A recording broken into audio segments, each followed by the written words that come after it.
Hello বন্ধুরা, আজকে মার্কেটে আবারও একটা পজিটিভ ক্লোজিং দেখতে পেলাম। বেশ খানিকটা পজিটিভ। নিফটি 50 আজকে প্রায় 1% ওপরে, আর নিফটি ব্যাংক হচ্ছে 0.28। তবে আপনি যদি ব্যাংক বীজের দেখে দেখেন তাহলে কিন্তু সেটা একটু বেশি, মানে 0.51%। আমি কিন্তু ব্যাংক বীজকে রিসেন্টলি খুব ক্লোজলি ওয়াচ করছি।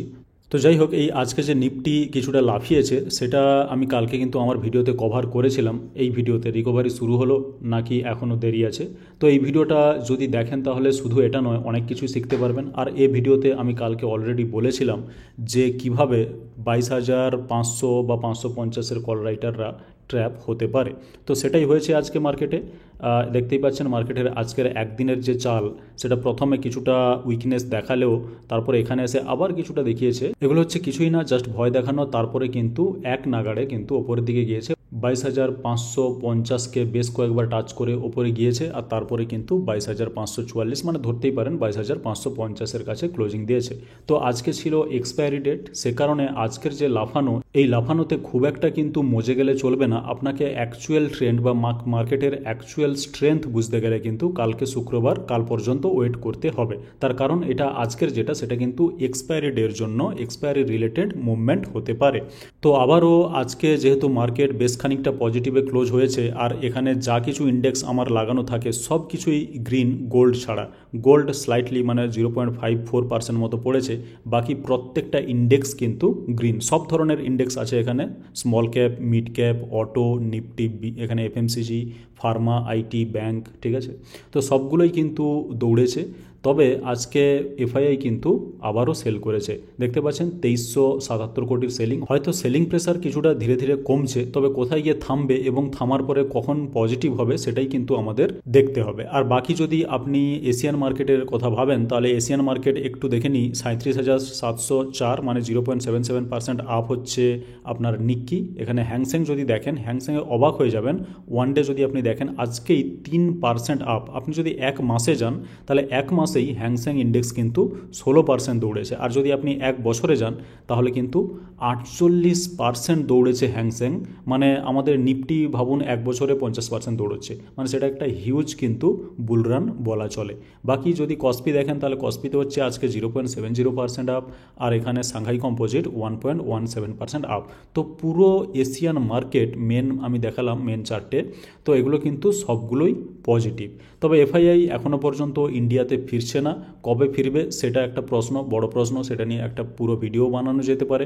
তবে আজকের ভিডিওতে যেটা দেখে নেব সেটা হচ্ছে নিফটির একটা ভালো রকমের টার্গেট মার্কেটে এসেছে। একদম টাটকা তাজা নিউজ দেখাবো, তার আগে দেখে নিই যে নিউজটা অ্যাকচুয়ালি কাদের থেকে এসেছে। দেখতে পাচ্ছেন বি অফ এ সিকিউরিটিজ। এটা কি? এটা হচ্ছে আমরা সংক্ষেপে যেটাকে বলি বোফা সিকিউরিটিজ। এটা হচ্ছে বি অফ এ সিকিউরিটিজ, মানে কি ব্যাংক অফ আমেরিকা সিকিউরিটিজ, ঠিক আছে। তো বোফা সিকিউরিটিজ একটা নিউজ এনেছে। এখানে বোফা সিকিউরিটিজের এই পেজটাতে আপনি নিউজটা পাবেন না, এখানে বিভিন্ন জিনিস আছে, এখানে আপনারা গিয়ে স্টাডি করতে পারেন। বুঝতেই পারছেন, BofA global research unlocked, must read research, analyst insight, অনেক কিছু আছে এখানে। যদি আপনি গ্লোবাল প্রেজেন্সে যান এখানে সব পেয়ে যাবেন। যেমন এই যে ইন্ডিয়া দেখতে পাচ্ছেন, আর ইন্ডিয়াতে আমি ক্লিক করার চেষ্টা করছি, একটু টাইম নিচ্ছে। Bank of America in India, এদের কিন্তু ইন্ডিয়াতেও এরা আছে, স্টাডি করে, এক্সিস্ট করে, তাজমহলের ছবি। তো এখানে নিচে আরও গেলে বুঝতেই পারবেন যে এদের কী ধরনের সুনাম আছে। 77% global fortune 500 company partner with us. Global excellence, যেমন দেখুন named world best bank by Euromoney in 2022, ঠিক আছে। র্যাঙ্কড 1 দেখুন, local recognition, ranked number 1 research house in India 21 থেকে 23 সালে, ঠিক আছে, বাই ইনস্টিটিউশনাল ইনভেস্টার। তো এরকম একটা বড় নাম ব্যাংক অফ আমেরিকা সিকিউরিটিজ বা সংক্ষেপে বোফা সিকিউরিটিজ, এদেরই একটা নিউজ আসছে। সেই নিউজটাতে আমি আপনাদের নিয়ে যেতে চাই। তো নিউজটা হচ্ছে অনেকটা এইরকম, স্টকস টু বাই, মানে এখানে কিন্তু স্টকের কথাও বলা হয়েছে। বোফা সিকিউরিটিজ মানে Bank of America Securities says Nifty at 25,000 by year end. মানে এটা কিন্তু এক বছর এরা বলতে চায়নি, এরা বলেছে যে বাই ইয়ার এন্ড, মানে ডিসেম্বরের মধ্যে। আর ধরুন আপনার 2 মাস তো অলরেডি চলে গেছে, তো আর 10 মাসের মধ্যে নিফটিকে এরা কোথায় দেখছে? 25,000-এ।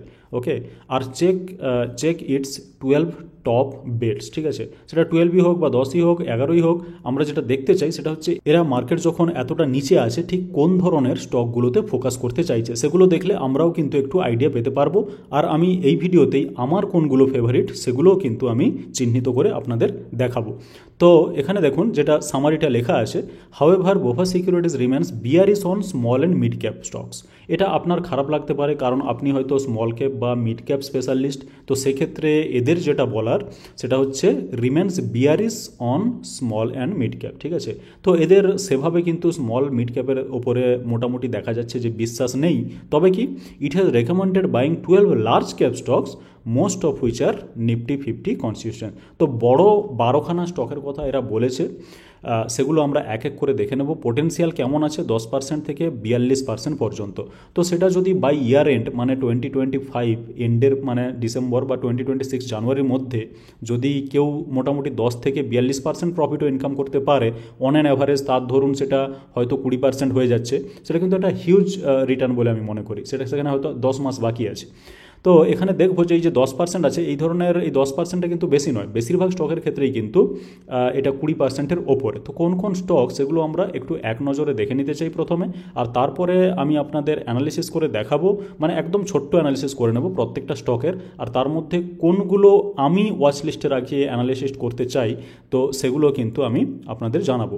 তো প্রথমেই যে স্টকটা এলো সেটা হচ্ছে এইচডিএফসি লাইফ, মানে HDFC life insurance. BofA securities has price target, এটা কত দেওয়া হয়েছে 875। আপনি গিয়ে চার্টে কিন্তু এগুলোকে খুলে দেখে নিতে পারেন যে 875 এই প্রাইসটা ঠিক চার্টে মানে টেকনিক্যালি কোন জায়গায় আছে।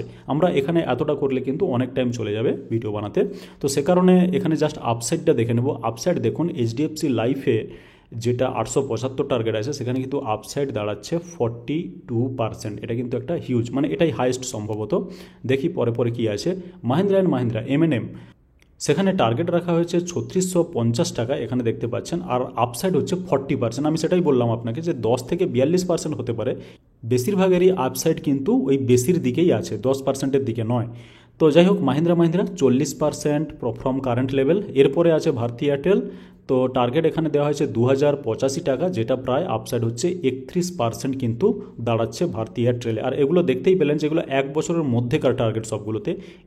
এলএনটিতে যে টার্গেটটা দেওয়া হয়েছে সেটা হচ্ছে 4150, এই জায়গাতে দেখছেন, আর আপসাইড দাঁড়াচ্ছে কত 30%। এরপরে স্টক টাইটান, যেখানে টার্গেট রাখা হয়েছে 3980, আর সেটাও কিন্তু 29% মতো টার্গেট। এগুলো সবগুলোতেই হিউজ টার্গেট আমরা দেখতে পাচ্ছি। অ্যাক্সিস ব্যাঙ্কের টার্গেট হচ্ছে 1300, যেটা দাঁড়াচ্ছে আপসাইড 29%। সবগুলোই কাছাকাছি মোটামুটি 30%-এর মধ্যেই। এবার ইনফোসিস দেখুন, ইনফোসিস হচ্ছে 2150, একটু কম, 26%-এর হচ্ছে আপসাইড। এরপরে আবার একটা ফাইন্যান্স স্টক শ্রীরাম ফাইন্যান্স, এখানে টার্গেট কত হয়েছে 780 টাকা, যেটা দাঁড়াচ্ছে আপনার 26% মতো আপসাইড। এখনও পর্যন্ত যেগুলো দেখলেন প্রত্যেকটাই কিন্তু 20%-এর উপরে, কোনোটাই 20%-এর নিচে নয়। আইসিআইসিআই ব্যাঙ্ক দেখুন, টার্গেট রাখা হয়েছে 1500, যেটা কারেন্ট প্রাইস থেকে মোটামুটি 24% মতো রিটার্ন দেখাচ্ছে। ডিভিস হচ্ছে 6850 টাকা এর টার্গেট, 24% ফ্রম কারেন্ট লেভেলস, ঠিক আছে, 24% মতো টার্গেট। আইসার মোটর এখানে কি দেখানো হচ্ছে, আপসাইড দেখানো হচ্ছে 22%, আর টার্গেট হচ্ছে 6000 টাকা। এরপরে আছে বাজাজ ফাইন্যান্স, টার্গেট হচ্ছে 9350, আর আপসাইড হচ্ছে 9%। তো বাজাজ ফাইন্যান্স হয়তো আপনার ভালো নাও লাগতে পারে, কেবলমাত্র 9%। এছাড়া বাকি যেগুলো দেখলেন বুঝতেই পারছেন যে প্রত্যেকটারই মিনিমাম হচ্ছে 22%, মানে প্রত্যেকটারই কিন্তু প্রাইস টার্গেট যেটা সেটা 20%-এর ওপরে। মানে ভাবতেই পারছেন যে এক বছরের মধ্যে যদি 20% দৌড়ায় সেটা একটা হিউজ রিটার্ন বলে আমি মনে করি, আমার কাছে সেটা কিন্তু হিউজ রিটার্ন। তো এখন ওয়ান বাই ওয়ান আমরা দেখে নিতে চাই যে এই স্টকগুলো ঠিক কী ধরনের সিচুয়েশানে আছে, বা সেখানে আমি বলবো প্রত্যেকটা স্টক দেখানোর সময় বলবো যে কোনগুলো আমার পছন্দ, ঠিক আছে, তো সেটাও আপনি জানতে পারবেন। তো প্রথম স্টক হচ্ছে এইচডিএফসি লাইফ ইন্স্যুরেন্স কোম্পানি। এখানে স্টক পি দেখুন 76, সেখানে আরওসি 6.61, আর আরওই হচ্ছে 11.4। যাই হোক, এখানে যেহেতু আমরা বেশি অ্যানালিসিস করব না, এখানে জাস্ট আমি একবার পি রেশিওর হিস্ট্রি দেখে নিতে চাই। এখানে মিডিয়ান পি হচ্ছে 90, তো সেই ক্ষেত্রে দেখলে কিন্তু পিটা এর যে হিস্টোরিক্যাল পি, বা আমি যদি 10 ইয়ার্সে যাই সেখানে মিডিয়ান হচ্ছে 89 মতো, তো তার কিন্তু বেশ খানিকটা নিচে আছে 76। তবে 76 পি দিয়ে যার আরওসি হচ্ছে 6.6 আর আরওই হচ্ছে 11, সেটা বোধহয় আমার খুব একটা পছন্দ হচ্ছে না। এরপর স্টক যেটা সেটা হচ্ছে মাহিন্দ্রা অ্যান্ড মাহিন্দ্রা। তো মাহিন্দ্রা অ্যান্ড মাহিন্দ্রা মানে এমএনএম, যেখানে স্টক পি হচ্ছে 27, সেখানে হচ্ছে 13 আরওসি, আরওই হচ্ছে 18। তো রিসেন্টলি যে ধরনের মুভমেন্ট এসব স্টকে আসছে, সেখানে কিন্তু আমি খুব একটা মোমেন্টাম বা পজিটিভ মোমেন্টাম আসতে পারে বলে আমার কিন্তু মনে হচ্ছে না। এখানে যদি পি রেশিও দেখেন তাহলে হিস্টোরিক্যাল এখানে 10 বছর করে দিচ্ছি যদি চান, তাহলে মিডিয়ান যেটা দাঁড়াচ্ছে সেটা হচ্ছে 24.8, 25 ধরুন। তো কাছাকাছি ওই ধরনের মোটামুটি মিডিয়ানেই আছে স্টক পি। আদারওয়াইজ আমার মতে হয়তো হয়তো যারা রিস্ক টেকার তাদের জন্য ঠিক হতে পারে, কিন্তু আমি এটাকে ওয়াচ লিস্টে লাগাচ্ছি না। তো কোনগুলো লাগাবো সেটা আপনি বুঝতেই পারবেন। ভারতী এয়ারটেল এখানে স্টক পি হচ্ছে 48, আরওসি 13, আর আরওই হচ্ছে 14.9, যেটা 15 বলতে পারেন। তো এর প্রাইসটা কিন্তু মানে একটু ওপরের দিকেই আছে লাস্ট 5 ইয়ার্সে, বুঝতেই পারছেন যে সেটা 500 টাকা থেকে কিন্তু অলরেডি 1600 টাকা এখনও পর্যন্ত আছে। আর আরেকটা জিনিস ভালো করে লক্ষ্য করুন যে এখানে কিন্তু খুব একটা স্টকটাতে ফল আসেনি। এখানে আবারও যদি আপনি পি রেশিও দেখতে চান তাহলে পি রেশিও যেটা সেটা হচ্ছে মিডিয়ান পি 65, যেটা 5 বছরে, 10 বছরে সেটা দাঁড়াচ্ছে 62, আর তার কিন্তু নিচেই আছে যথেষ্ট। তো ভারতী এয়ারটেল আমি যেটা বলবো সেটা হচ্ছে হাফ পছন্দ। এই প্রথম একটা হাফ পছন্দ স্টক আপনি পেলেন, সেটা হচ্ছে ভারতী এয়ারটেল। এ ধরনের কোনো এগুলো রেকমেন্ডেশন নয়, আপনাদের জাস্ট এগুলোকে ওয়াচ লিস্টে লাগিয়ে নিতে হবে এবং তারপরে অ্যানালিসিস করতে হবে। নিজেদের অ্যানালিসিস অনুযায়ী কিন্তু আপনাদের ইনভেস্টমেন্টের ডিসিশন নিতে হবে। এখানে কিন্তু আমাদের চ্যানেলে কোনো ধরনের কোনো রেকমেন্ডেশন দেওয়া হয় না, সেটা বাই হোক বা সেল হোক বা হোল্ড হোক। তো এরপরের যেটা স্টক সেটা হচ্ছে Larsen and Toubro. L&T stock P হচ্ছে 32, আরওসি 13 প্রায়, আরওই হচ্ছে 14। তো সেখান থেকে যদি আপনি দেখেন তাহলে হয়তো আপনার স্টকটা ভালো লাগলেও লাগতে পারে, তবে এলএনটি যেহেতু একটা বড় নাম, আদারওয়াইজ আমার কিন্তু এলএনটি খুব একটা পছন্দের নয়। মিডিয়ান এখানে দেখুন প্রায় 27, আর 27-এর তুলনায় এখানে স্টক পি 32, যেটা কিন্তু ওপরেই আছে। এটা মেন যে এটাই কারণ, কেবলমাত্র এটাই কারণ সেটা নয়, আমার কিন্তু জাস্ট এলএনটি পছন্দ নয়। এরপর স্টক টাইটান আমার একেবারেই পছন্দ নয়, 85 পিতে স্টক আছে। হয়তো এই স্টক অনেকেরই লাইভ বানিয়ে দিয়েছে, মানে কার কথা বলছি আপনারা বুঝতেই পারছেন। আদারওয়াইজ এই স্টকের মধ্যে কিন্তু আমার সে ধরনের কোনো ইন্টারেস্ট নেই। অ্যাক্সিস ব্যাঙ্ক প্রথম স্টক, যেটা আমার খুবই পছন্দের স্টক পি হচ্ছে 11.4, আরওসি 7, আরওই হচ্ছে 18.4। এখানে পি রেশিও যদি আপনি এখানে কত দেওয়া আছে 5 বছর, আমি যদি 10 বছরে দেখি তাহলে মিডিয়ান পি হচ্ছে 19, আর সেখানে স্টক পি হচ্ছে প্রায় অর্ধেক মানে 11তে আছে। সুতরাং যথেষ্ট সস্তা দামে আমার মনে হয় পাওয়া যাচ্ছে। শুধু এটা নয়, পুরো ব্যাংক সেক্টরের উপরে আমার একটা আশা আছে, হয়তো ধীরে ধীরে মানে ভবিষ্যতে হয়তো ভালো ধরনের মোমেন্টাম এলেও আসতে পারে।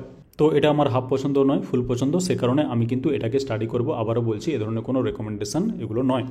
তো স্টক পি 14.9 মানে 15 ধরুন। শ্রীরাম ফাইন্যান্স আবারও একটা ফাইন্যান্স স্টক।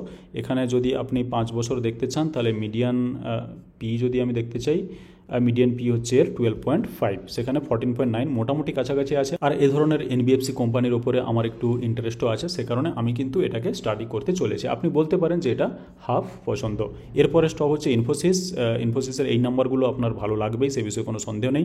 25.8, আর এখানে 31.8। তো এই নাম্বারগুলো যথেষ্ট অ্যাট্রাকটিভ। তবে পি রেশিওটা যদি আপনি দেখেন, এর হচ্ছে মিডিয়ান পি 27.8, আর এখন আছে হচ্ছে 25.8। তো মোটামুটি কাছাকাছি পি আছে, সে কারণে যেহেতু এগুলো বড় স্টক, নিফটির স্টক, এগুলোতে রিস্ক কম। তবে কি রিস্ক কম থাকলেও আপনাকে কিন্তু ভেবেচিন্তে ইনভেস্ট করতে হবে।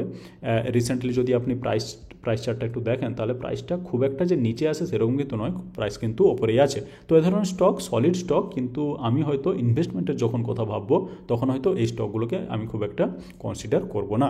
এরপর স্টক হচ্ছে আইসিআইসিআই ব্যাঙ্ক। এখানে স্টক পি হচ্ছে 17.5, আরওসি হচ্ছে 7.60, আর আরওই হচ্ছে 18.8। তো আইসিআইসিআই ব্যাঙ্ক আমার কাছে হচ্ছে দ্বিতীয়, যেটা আমার কাছে ফুল ফেভারিট, হাফ ফেভারিট নয়। এখানে 10 বছরেরও যদি আপনি পি রেশিও দেখেন, মিডিয়ান পি সেটা হচ্ছে 19.4, আর এখন আছে 17.5। এখানে 5 ইয়ার্সে যদি আমি দেখতে চাই তাহলে মিডিয়ানটা দাঁড়াচ্ছে ওই 20 বা 21, আর সেখান থেকে কিন্তু নিচেই আছে। নিচে থাকাটা বড় কথা নয়, আইসিআইসিআই ব্যাঙ্ক আমাদের দেশের কয়েকটা বড় ব্যাংকের মধ্যে একটা, আর এর বিজনেসও আমরা জানি রিসেন্টলি খুবই ভালো হচ্ছে। নিজেরা আপনাদের একটু অ্যানালাইসিস করে নিতে হবে এই ধরনের স্টকগুলোকে। তো এরপরে হচ্ছে ডিভিজ বলে দিচ্ছি আর টাইম নষ্ট না করে, যে ডিভিজ ফার্মার স্টক যথেষ্ট ভালো স্টক, নামকরা স্টক এবং সলিড স্টক। তবে আমার কিন্তু ডিভিজে এই মুহূর্তে কোনো ইন্টারেস্ট নেই। তো এরপরে যেটা আমি লাস্ট বলতে চাই সেটা হচ্ছে বাজাজ ফাইন্যান্সও কিন্তু এ ধরনের একটা স্টক, যেখানে আমার ইমিডিয়েটলি, এটা ফাইন্যান্স সেক্টরের স্টক হলেও কিন্তু ইমিডিয়েটলি আমার এর মধ্যে কোনো ধরনের কোনো ইন্টারেস্ট নেই। এখানে দেখতে পাচ্ছেন এই 1 বছরের চার্টে এই জায়গাটায় যে ছিল অনেক দিন ধরেই ছিল, ওই 6000 7000 এ ধরনের একটা জায়গা, সেখানে হয়তো অনেক দিন কাটিয়েছিল, বোঝা যাচ্ছিল এখানে একটা বেস ফর্ম করছে, সেখান থেকে হয়তো কিছুটা আপ মুভমেন্ট দিতে পারে। তবে সেই সময় এখন অলরেডি হাত থেকে বেরিয়ে গেছে। তো এটা ফাইন্যান্স সেক্টরের স্টক হলেও কিন্তু আমি এই স্টকটাতে ইন্টারেস্টেড নয়। তো এ ধরনের কয়েকটা স্টক বুঝতে বুঝতেই পারলেন আমি দেখালাম আমার মধ্যে কোনগুলো পছন্দ, সেগুলো কিন্তু আমি বললাম। তবে কি এগুলো কোনো ধরনের কোনো রেকমেন্ডেশন নয়, সবসময় বলেছি কোনো ধরনের কোনো রেকমেন্ডেশন কিন্তু এখানে পাওয়া যায় না। তো আপনাদের যদি কোনো কোনো স্টক এখান থেকে পছন্দ হয়, যেহেতু ব্যাঙ্ক অফ আমেরিকা সিকিউরিটি বা বফা সিকিউরিটিজের মতো স্ট্রং পার্টি বলেছে এই ধরনের স্টকগুলোকে রেকমেন্ড করেছে, তো সে কারণে হয়তো এই ধরনের স্টকে ভালো ধরনের মুভমেন্ট আসতে পারে, আমার জানা নেই। তবে আমার যেগুলো পছন্দ সেগুলো আমি বললাম, সেগুলো চাইলে আপনারা ওয়াচ লিস্টে লাগিয়ে কিন্তু অ্যানালিসিস করে নিতে পারেন, আর সেই অনুযায়ী কিন্তু নিজেদের ইনভেস্টমেন্টের ডিসিশন নিজেরাই নিতে পারেন। তো বাস ভিডিওতে এটুকুই। ভিডিওটি যদি ভালো থেকে লাইক করে দিন আর চ্যানেলটিকে সাবস্ক্রাইব করে রেখে দিন, যাতে করে আমাদের প্রত্যেকটা এরকম ভিডিওর আপডেট আপনি সঠিক সময় পেতে পারেন। আর ভিডিওটি দেখার জন্য আপনাকে অনেক ধন্যবাদ।